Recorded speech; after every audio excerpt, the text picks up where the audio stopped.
Hi everyone, I've got the Zino Mini Pro out with me today, and what I want to do is a bit of a comparison in the camera quality with the with the new Mini 3 Pro.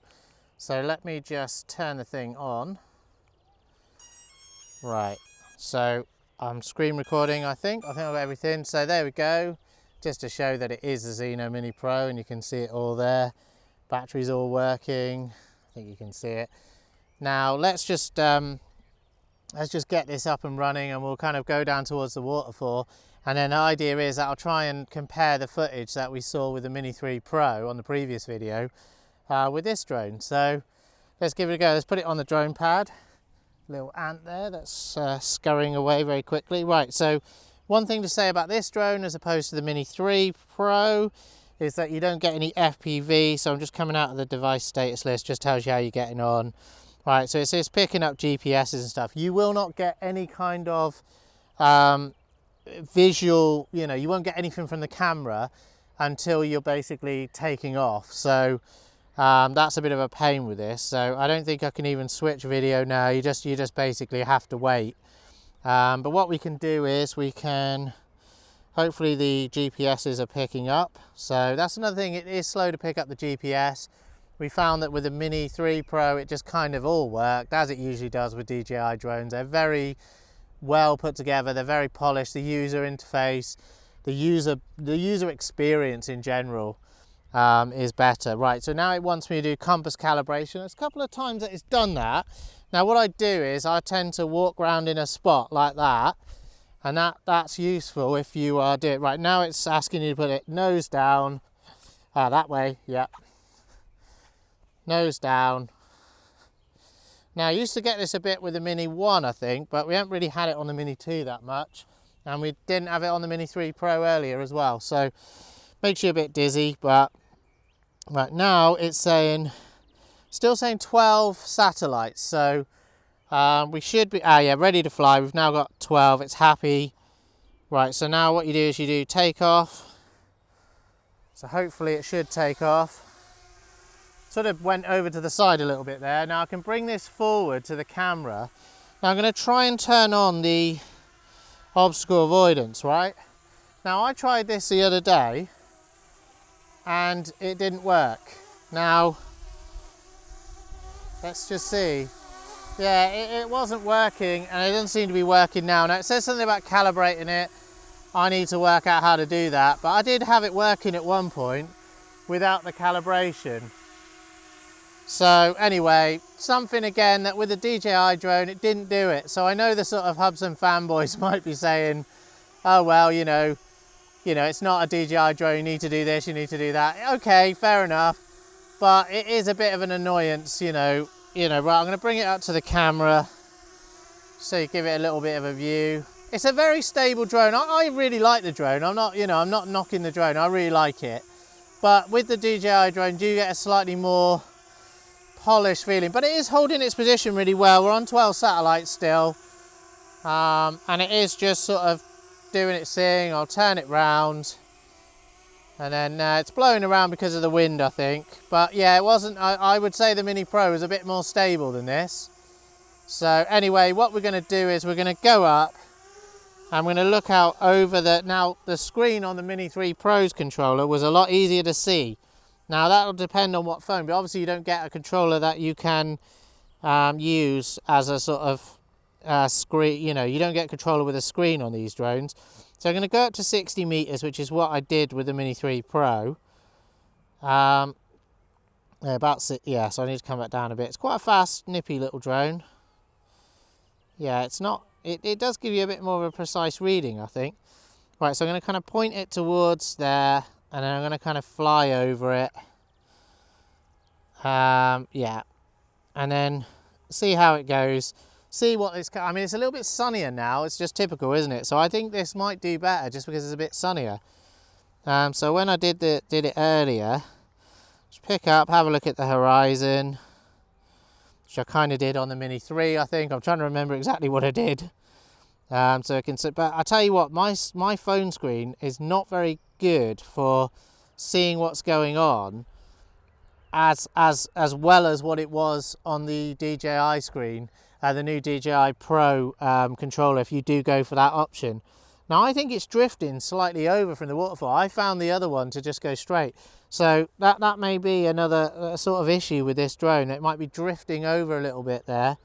It's now got 15 satellites. The GPS is kind of, doesn't yaw as nicely. I would say just, you know, just like the Mini 3 Pro, that was yawing really nicely. It's looking a bit sort of whited out there. Oh, hang on, I haven't even got it recording. That's typical, isn't it? Right, I'm gonna get it to return home.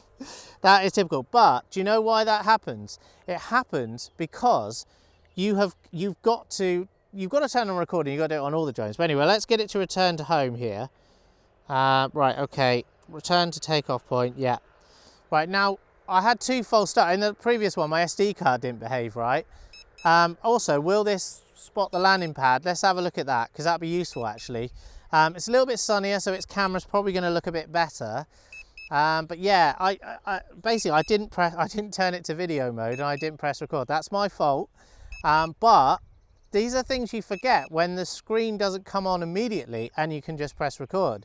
So it is a bit of an annoyance that you can't see the camera before it takes off. Now I don't know why that is. Now some people have predicted that it was, you know, they basically thought that it might be the chip quality, because there was a bit of a chip shortage on at the time that these were made. So of course they predate, you know, the Mini 3 Pro. So but anyway, we're going to get it back. We're going to basically, I'll switch it into record now anyway, and it should be, I think it should be all set up with auto.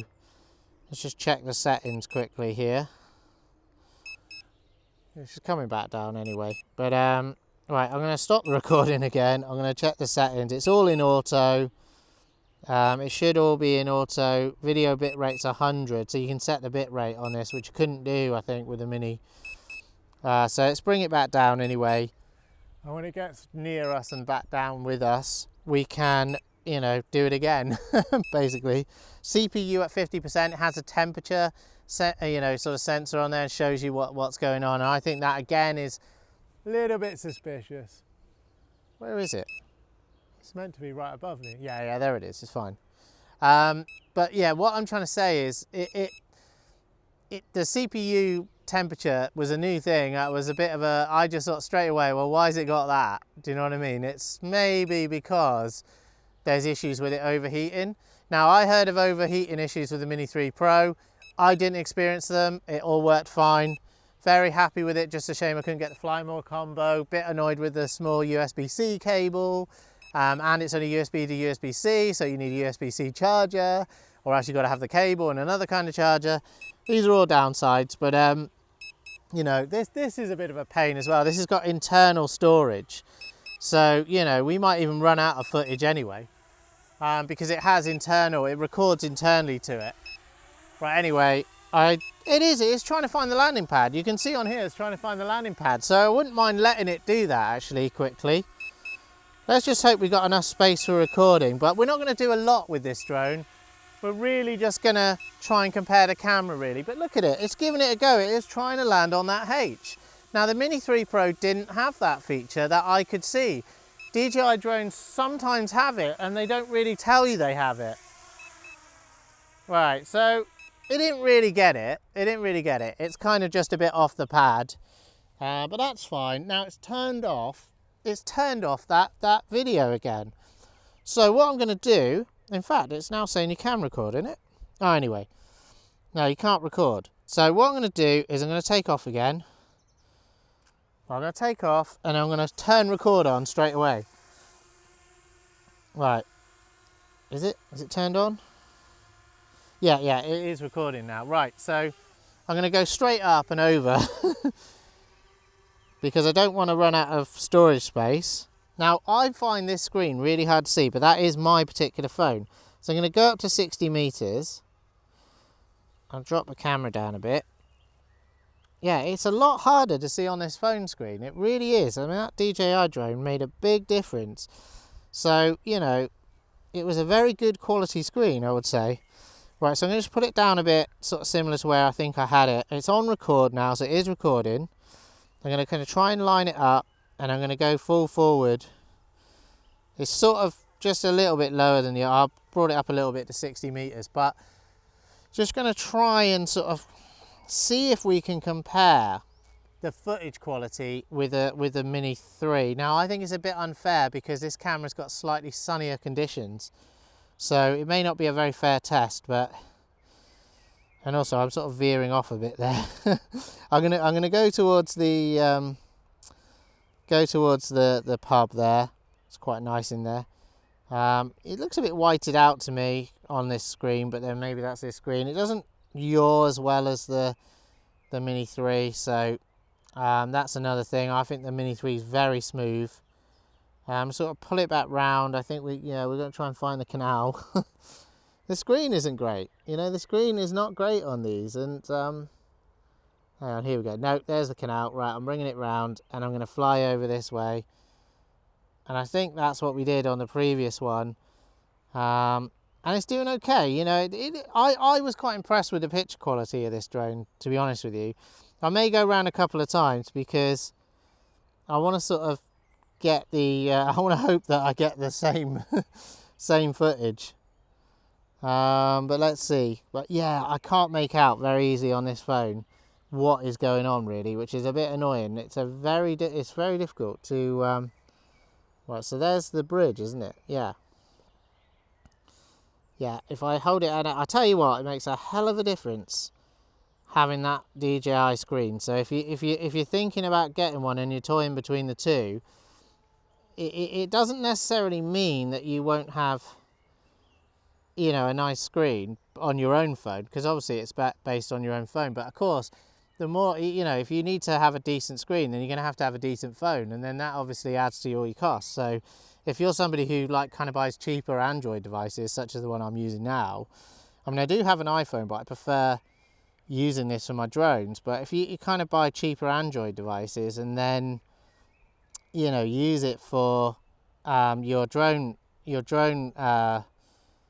know, to see what's going on, like I'm doing now, you're going to need something that's got a good kind of screen that's easy to see in sunlight. And yeah, maybe it's the app as well. I always find the app might be a bit darker on Hubsan as well, so it could be that it just doesn't get as bright a picture through.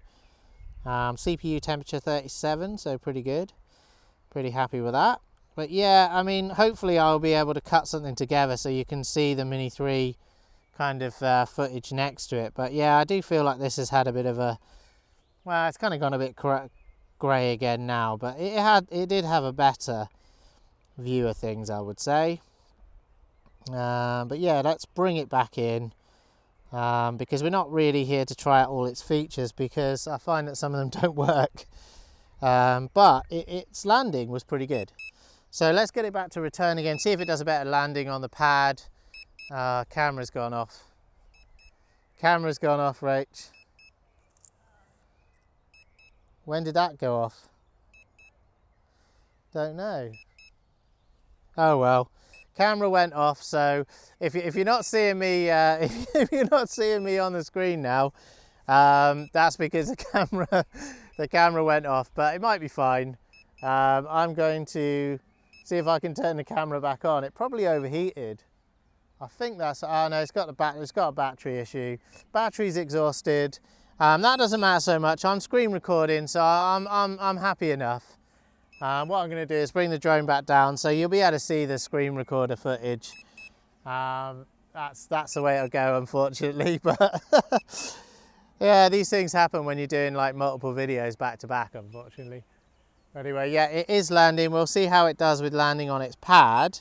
It should drop its camera down. It should take a look for that pad, and it did a pretty good job last time. So, but yeah, a bit of a shame. You know, we've had some gremlins today. Definitely had some gremlins. I probably should have changed the battery between videos. That's good. It's a while since I've used this camera, to be fair. So, right, this is one good feature with the Zino Mini Pro, is it will try to land on its landing pad, and again, that was missing in the Mini 3 Pro. So. I certainly didn't see an option for it, and there wasn't one in the Air 2 or the Air 2S, but it used to just kind of do it. But these, they purposely look for the pad. which is pretty cool. And is it going to do it? I tell you what, that time was much better. That time was much better. It'll turn off the recording now, so you'll be seeing a pretty blank screen really.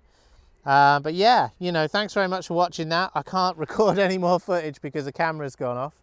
But yeah, hopefully we'll be able to stitch something together there where you see the Zino Mini Pro's camera quality versus the Mini 3 Pro, which we did in the previous video. But yeah, you know, that's the way things go sometimes. Sometimes things cut out and stop working. Sometimes just camera overheating, but this time it was the actual battery running out. So, but anyway, apologies for that. Hopefully you still got some use out of that. And hopefully the footage from the drone still look pretty good. So thanks very much for watching. We'll see you again in the next one.